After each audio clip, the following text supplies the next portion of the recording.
For small businesses, survival may hinge on closing streets. Washington, D.C. The hottest table at Jason Fernandez's restaurants in Tampa is an unusual spot, the middle of 7th Avenue. Fernandez began reopening his 3 restaurants this month after Florida Governor Ron DeSantis said restaurants could serve customers on site, provided indoor capacity is limited to 25% and social distancing measures are followed.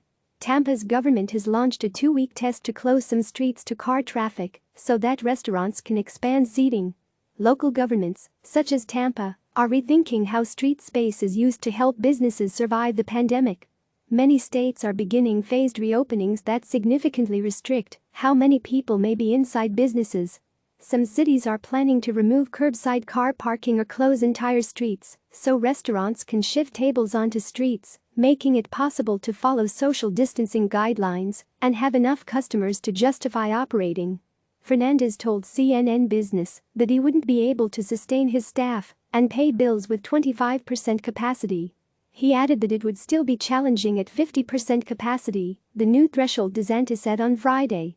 But with the added outdoor seating, he's at 80% capacity, making it possible to open.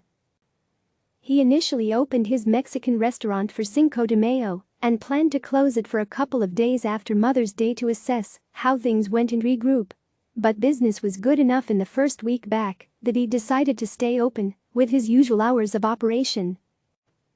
Breathing life back into these buildings and the community is a fantastic feeling for me, Fernandez said. All the little problems you have at a restaurant, like the busboy being 5 minutes late or running out of a wine, they don't seem to be as big today as in the past. Fernandez is following precautions to keep customers safe. His staff is wearing masks. Menus are disposable. Tables are separated by at least 6 feet. A local health inspector and fire marshal have visited his restaurants and counseled his workers on safety measures. David Downey, CEO of the International Downtown Association, believes the street closures will be a lifeline for businesses. Just about every city is considering what they can do, Downey said.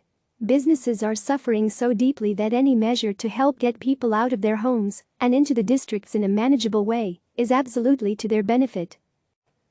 Approximately 15 cities worldwide have taken measures to allow businesses to use sidewalk or street space, according to Mike Lydon, the founder of the urban planning organization Street Plans. The number is growing daily, Lydon said. The need for added space is especially pressing in older areas with small storefronts, such as Cincinnati's historic Over-the-Rhine neighborhood. The volume might not be there to justify opening, said Joe Rudmiller, vice president of marketing at the Cincinnati Center City Development Corporation. Because of the size of their space, they'd really have to contemplate whether it made financial sense to open in a socially distanced manner. Ohio Governor Mike DeWine allowed restaurants to open outdoor seating May 15 and indoor seating Thursday, while maintaining 6 feet between tables. The Cincinnati Center City Development Corporation is working with local government to develop a permit to let restaurants put tables in a lane of a street typically used for street parking. In a few locations, they're also considering entirely closing a street. Some cities have been encouraged by previous street closures this spring, in which more road space was given to pedestrians and cyclists looking to exercise during the pandemic. It's not clear if the street closures aimed at helping pedestrians also aid businesses on those blocks. Joe Goethals, mayor of the city of San Mateo, called his city's pedestrian program wildly successful. Now he's working on a way for street closures to aid businesses. These restaurants will not reopen their doors if they have to open with half as many tables or a third as many tables, Goethals said. This is our plan to save Main Street. Governments are still experimenting with how to best execute street closures.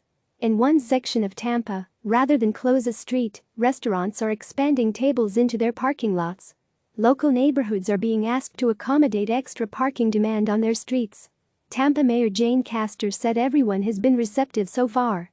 We're trying to stand back up economically as successfully as we possibly can, Castor said. Let's all just make some accommodations.